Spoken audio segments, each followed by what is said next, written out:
Eneatipo 8, la lujuria. Una sensualidad intensa sujeta a un mínimo de restricciones no es lo único que da el eneatipo 8, un carácter excesivo. El consumo de energía, el gusto por los estímulos intensos, la atracción por la violencia y el riesgo y la manifestación efusiva del entusiasmo constituyen expresiones alternativas de lujuria. Además de ser una persona intensa, el lujurioso es una persona fuerte, como si la dureza constituyese para él una forma de intensidad, una coraza que le permite recibir los más fuertes golpes. Parecerían cosas contrarias, la intensidad y la dureza. La intensidad sugiere vida, la dureza es una forma de muerte, si bien se puede decir que son opuestos. Sin embargo, el hecho de que coexistan trasluce una íntima relación. El aspecto intenso y dionisíaco del carácter puede emprenderse como sobrecompensación de una secreta inestabilidad, la gran vitalidad del eneatipo 8. Es la expresión de una pasión, la demostración de que está vivo por parte de alguien que sufre una especie de encallecimiento psíquico. Por otra parte, la búsqueda de intensidad a través del placer y del poder lleva a la insensibilización, ya que el triunfo exige invulnerabilidad e insensibilización con respecto a las consecuencias que la propia gratificación tenga para los demás. Ichazo designaba la fijación del eneatipo 8 como venganza, y con ello coincide con el énfasis de Karen Horney en su descripción de los triunfadores agresivos. Pero la venganza que aquí se trata no debe confundirse con la venganza visible que solemos asociar al término. No es la de aquel que se venga hoy por lo de anteayer o lo del año pasado, sino el que desquite instantáneo del que responde a la agresión con agresión, y una venganza continua y a largo plazo en respuesta a las situaciones del sufrimiento infantil. Así como la frustración original estuvo vinculada a la debilidad y a la relativa impotencia de la infancia, la estrategia principal será posteriormente la de apoderarse del poder, tener el dominio de la situación, colocarse por encima, mostrarse fuerte. Es una estrategia de matonismo, de apoyo en la fuerza, en tanto que el carácter contrafóbico busca un poder autoridad que se apoya en la culpabilización. Aquí se trata más bien de un poder hacer que a su vez se apoya en la amenaza, en tanto que la tendencia en el eneatipo 6 culmina en la megalomanía, por el cual el individuo se torna un gigante poderoso. La culminación del ansia de poder del eneatipo 8 es la del abuso criminal. En mi libro Eneatype Structures describí esta característica un poco folclóricamente a través de la expresión norteamericana "Corning on Strong", que alude a una expansividad avasalladora, y la idea me fue inspirada por una caricatura de una muchacha que hace caer al novio de su silla sin darse cuenta cómo. Se trata de un carácter atropellador que la mayoría de las veces no tiene conciencia de cómo avasalla. Simplemente aprendió muy temprano en la vida que para lograr las cosas era menester autoafirmarse y ponerse en manos a la obra. Este carácter excesivamente activo, que tanto dista en su exagerada autonomía de la patología de los dependientes, es también patológico en tanto que la dependencia es negada. Ya Wilhelm Reich describió un carácter fálico narcisista. Como esta expresión sugiere, se trata no solo de aquel que es duro y lujurioso, sino que aquel con una característica tendencia exhibicionista. Sin embargo, la exhibición del propio poder o superioridad difiere profundamente de la vanidad, por cuanto constituye más un medio de servicio del triunfo práctico que un caso de triunfo práctico al servicio del aplauso.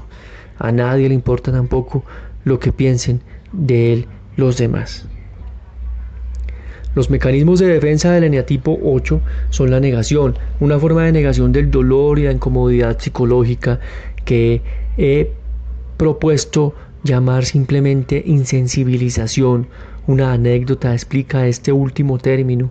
En un viaje a México, Nasruddin se encuentra al amanecer con un hombre que yace en un charco de sangre, con un puñal clavado en el pecho, bajo la débil luz de un faro callejero. Le pregunta si sufre mucho y el rudo valiente le contesta, no más, mano, que cuando me río. Por lo que se puede apreciar en la obra caracteres de Teofrasto. Este tipo debía ser bastante común en el siglo III a.C., pues entre las 30 caracterizaciones de esta colección hay 6 descripciones que encajan con formas de tipo lujurioso, muchas más de las que puedo encontrar en respecto a otros tipos de eneagrama. A uno lo llama 5 temerario y lo define como el sujeto capaz de tener el descaro de hacer o decir cosas vergonzosas. El 5 desvergonzado es un tipo de hombre que presta juramento a la ligera, tiene mala reputación e insulta los potentados, tiene un carácter vulgar y es capaz de todo. Por descontado, no le importa bailar el cordaz, sí entrar bebiendo y sin llevar una máscara de cortejo. La definición de Teofrasto del cinismo o desvergüenza se queda corta en comparación con su descripción, pues trata a un carácter que no solo da poca importancia a la opinión de los demás, sino al que no le disgusta ninguna ocupación por infame que sea. También nos dice que dejó a su vieja madre morir de hambre, lo cual da muestra de la falta de sentimientos humanos y de hostilidad generalizada. Asimismo afirma que el 5 o desvergonzado es arrestado por robo y pasa la mayor parte de su vida más en la cárcel que en su casa, lo cual refleja una clara indiferencia ante la opinión pública y el bienestar de los demás. En definitiva, su disposición es antisocial. En este mismo retrato se descubre otro rasgo importante del carácter, el exhibicionismo, también característico del eneatipo 8. Podría ser uno de esos que forman en torno a sí y convocan un corro de gente y luego con una voz potente y cavernosa apostrofona y entablan conversaciones con ellos. No encuentra mejor ocasión para dar muestras de su cinismo, desvergüenza, que cuando hay una fiesta pública.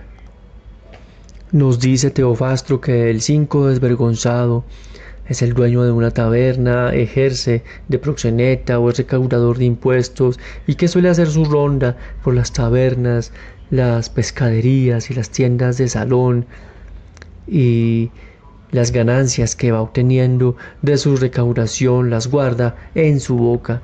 Todo esto refleja un rasgo que Teofrasto elige como nombre de otro de sus caracteres, el amigo de la chusma.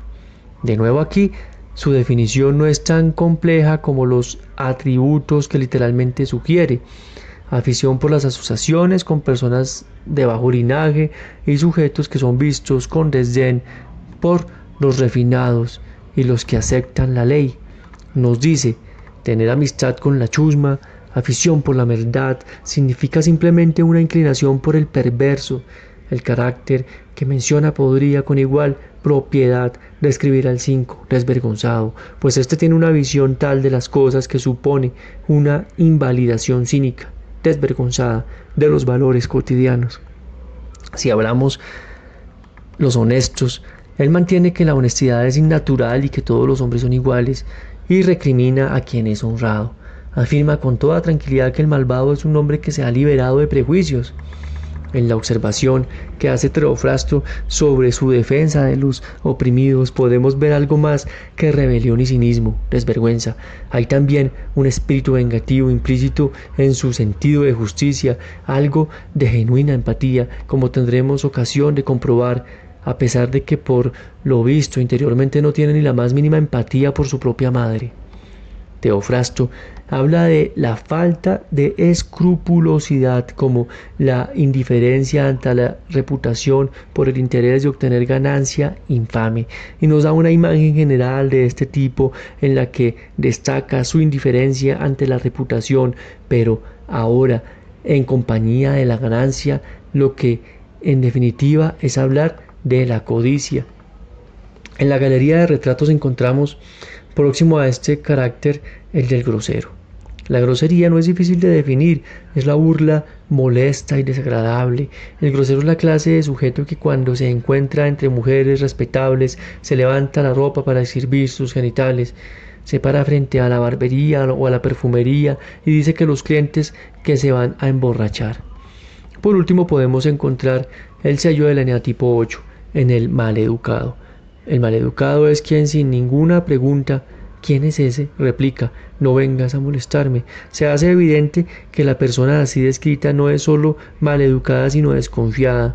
A los que le dan muestras de estima y le envían algún obsequio les dice que algo se traen entre manos, también hostil. Es incapaz de perdonar a quien le mancha, le empuja o le pisa accidentalmente. Entre las máscaras italianas encontramos el eneatipo 8 encarnado en Brighella, una charlatán de feria que aconseja que las mentiras sean como las albóndigas grandes. Brighella es un tipo de ojos brillantes y maliciosos bajo una máscara de cuero, con labios gruesos y bigotes vueltos hacia arriba, y una vestimenta blanca. Si mi vestimenta es blanca, dice Brighella, significa que tengo carta blanca para hacer y deshacer como me place. ¿Y el verde de los adornos? Esto es otra cosa. Verdes quedarán siempre los deseos de mis clientes, es decir, insatisfechos. Promesas hago muchas, pero otra cosa es mantenerlas. Su nombre Brighella, Cavicio, deriva de briga, engaño, trampa, asunto poco claro, y también evoca las dos primeras sílabas de brigante. Es un personaje que nos llega del siglo XIV, de la Alta Bergamo, reputada por la gente astuta, en tanto que la Baja Bergamo están los bonachones, más semejantes al arlequino o Pulcinella, que aunque armen líos, lo hacen con buena intención, pobres diablos, para arreglárselas. En caso de Brighella es diferente, engaña a los demás por gusto, es un gran cocinero de engaños, los hace grandes y decorados, como trampas de novia, es así como proclama, sin vergüenza, en la plaza pública, tengo talismanes para todos, piedras triangulares perfectas, recogidas de la lejana India, salva de todo peligro a quien la posee, también preparo emplastos y magnéticos que sanan en 24 horas el reumatismo o el mal hígado, fabrico lociones para los calvos y filtros mágicos para las jóvenes que buscan marido. Se ríe Brighella del público, de la feria, de los asentados de la plaza, de los sirvientes credulones y de los patrones ancianos.